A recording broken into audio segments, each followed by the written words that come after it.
Art of Seduction. The Art of Seduction, written by Robert Greene, is a book that explores the psychology of seduction and how to use it to achieve one's goals, whether they be romantic or professional. The book is divided into the following sections. Part 1, The Seductive Character. Chapter 1, The Siren. The siren, a mythical creature who uses her enchanting voice to lure sailors to their doom. He explores the concept of feminine charm and how it can be used as a seductive tool to captivate and influence others. According to Greene, the siren embodies the ultimate seductive female archetype, who uses her feminine wiles to bend men to her will. Greene offers several examples of historical figures who embody the siren archetype, such as Cleopatra, who used her beauty and charm to seduce Julius Caesar and Mark Antony, and Madame de Pompadour, who became the mistress of Louis XV by using her wit and charm to gain his favor.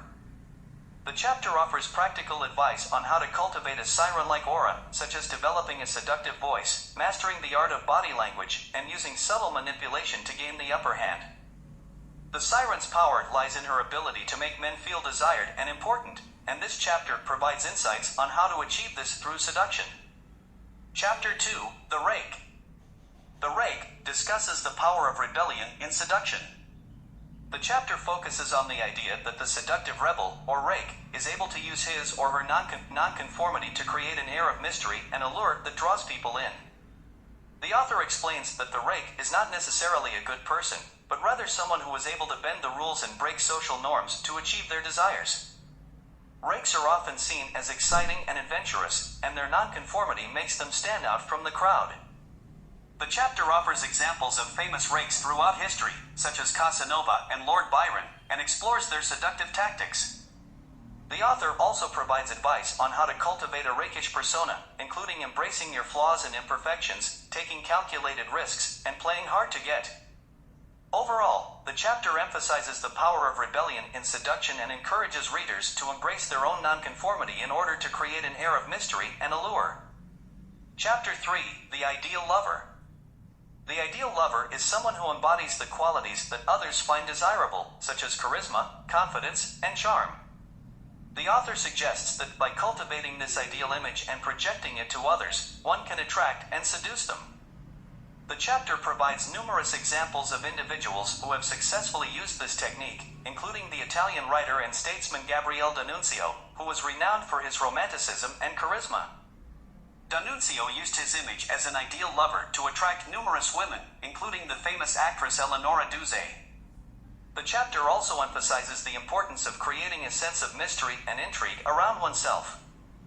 By maintaining an air of mystery and not revealing everything about oneself, one can keep others interested and intrigued. The ideal lover is someone who is both fascinating and elusive, and this creates a sense of excitement and attraction in others.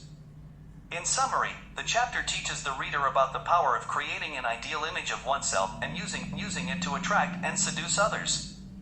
By cultivating qualities that others find desirable and projecting them in a mysterious and alluring manner, one can become a master of seduction. Chapter 4, The Dandy. The dandy is about the power of style and elegance in seduction. It discusses how a person's appearance and demeanor can be used to create an aura of sophistication and allure. The chapter highlights the importance of paying attention to the details of one's appearance, from clothing to grooming, and how it can be used to project confidence and attractiveness. The dandy is portrayed as a person who has mastered the art of dressing well and carrying themselves with poise and grace. They are able to use their style to create a sense of mystery and intrigue, drawing others in and captivating them with their charm. Greene also discusses how the art of the dandy has evolved over time, from its origins in 19th century England to the modern-day fashion industry. He highlights notable dandies throughout history, such as Oscar Wilde and Beau Brummel, and how their style and demeanor contributed to their success in seduction and social circles. Part 2, The Seductive Process. Chapter 5, The Natural. The author argues that people are often drawn to those who are comfortable in their own skin, who don't try too hard to impress or fit in, and who have a natural charisma that comes from being true to themselves. The chapter begins by describing the characteristics of a natural seducer, someone who is confident, relaxed, and genuine. These individuals are not afraid to show their flaws and vulnerabilities, and they are comfortable in a variety of social situations. They are often seen as charming and approachable, and people are naturally drawn to them. The author also explores the importance of developing a sense of presence, or animal magnetism, which can be cultivated through body language, eye contact, and other nonverbal cues. By being fully present in the moment and radiating positive energy, the natural seducer is able to create a powerful attraction that others find hard to resist. Throughout the chapter, the author provides examples of famous natural seducers, such as James Dean, who embodied a sense of cool confidence and authenticity that captivated audiences. The author also offers tips for cultivating one's own natural seductive qualities, such as learning to be comfortable with silence, being open and honest in one's communication, and developing a strong sense of self-awareness. Overall, the chapter on the natural emphasizes the importance of being true to oneself and cultivating an authentic persona as a means of seduction. By embracing one's natural qualities and developing a sense of presence and charisma, the natural seducer is able to create powerful connections with others and achieve their goals of seduction. Chapter 6. The Coquette. The art of seduction delves into the art of playful seduction, which is a technique that involves teasing, flirting, and playing hard to get. The author explains that coquettes use their charms to create a sense of mystery and excitement, which draws others towards them. This technique is particularly effective when used in romantic pursuits, as it creates a sense of desire and longing in the other person. The chapter provides various examples of historical figures who successfully used the coquette technique, including Marilyn Monroe and Casanova. The author also provides practical advice on how to employ the coquette technique, such as creating a sense of distance and aloofness, using humor and wit to create playful banter, and being unpredictable in one's actions and reactions. However, the author also warns that the coquette technique can be dangerous if not used correctly, as it can lead to manipulation and emotional manipulation. It is important to use this technique with care and respect for the other person's feelings and emotions. Overall, the coquette chapter emphasizes the importance of playful banter, teasing, and flirting in the art of seduction.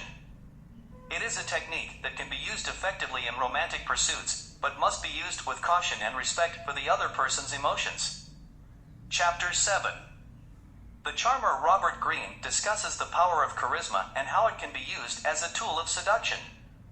He emphasizes that charisma is not something that one is simply born with, but rather a skill that can be learned and cultivated over time.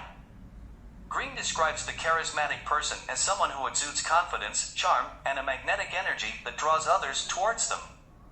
Charismatic individuals are often seen as natural leaders and have the ability to inspire and motivate others.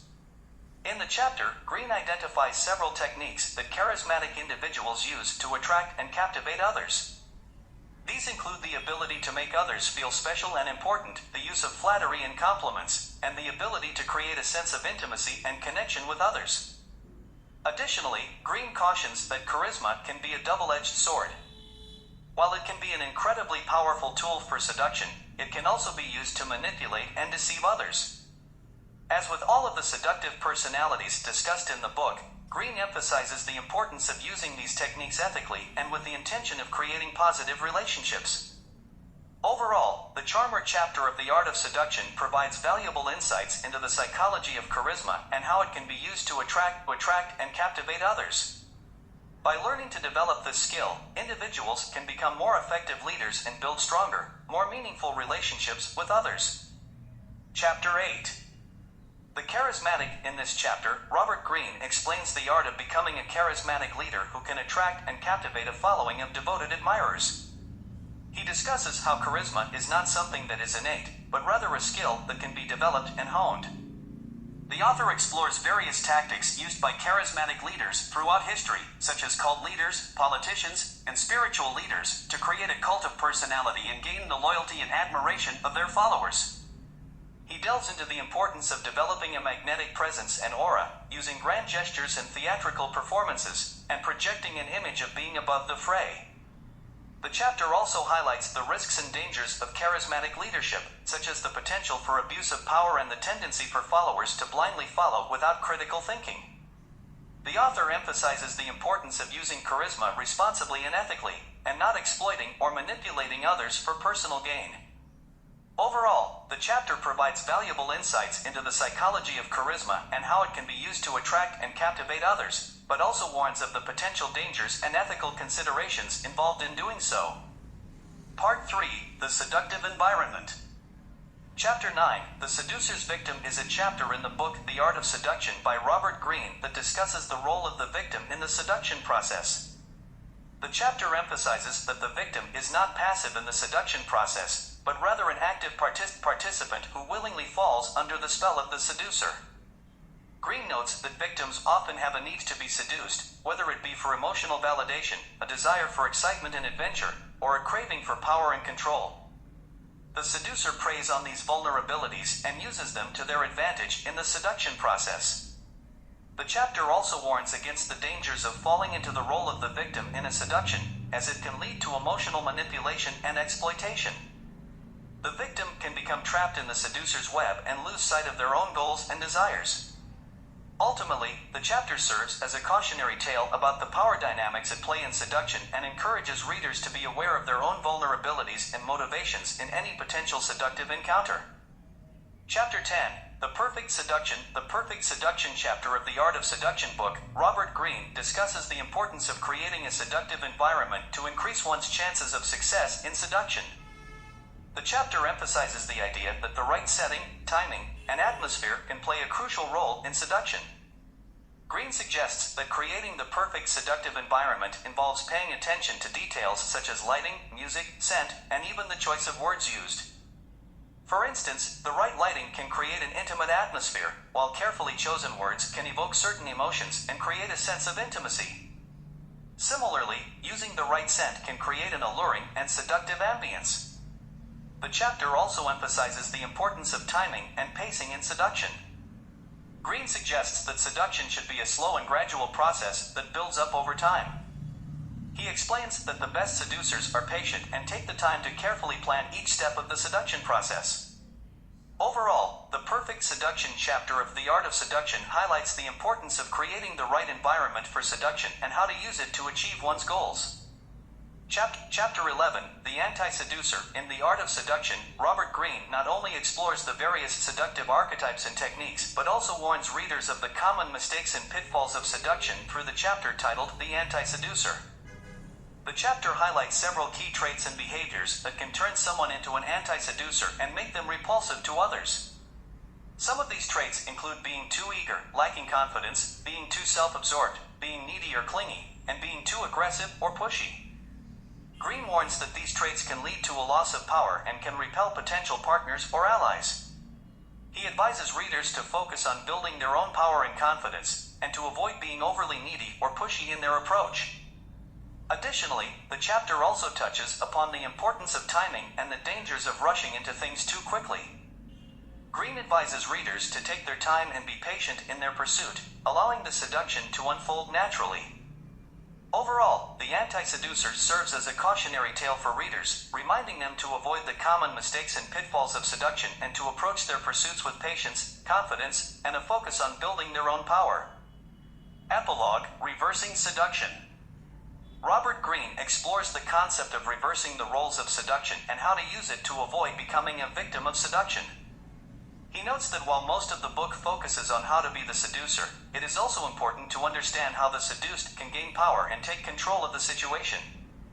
Greene explains that one way to reverse the power dynamic is to play hard to get and make the seducer work for the attention and affection they desire. Another way is to take on the role of the teacher or mentor and guide the seducer, making them feel like they are learning and growing under your guidance. Additionally, Greene advises against letting the seducer have too much power or control over you, as this can lead to manipulation and emotional abuse. It is important to maintain a sense of independence and self-worth, and not to let the seducer undermine your confidence or sense of identity. Overall, the chapter emphasizes the importance of understanding the power dynamics at play in seduction and taking steps to reverse them in order to avoid being taken advantage of or becoming a victim. Conclusion: The Art of Seduction provides a comprehensive guide to understanding the psychology of seduction and how to use it to achieve one's goals, whether they be romantic or professional.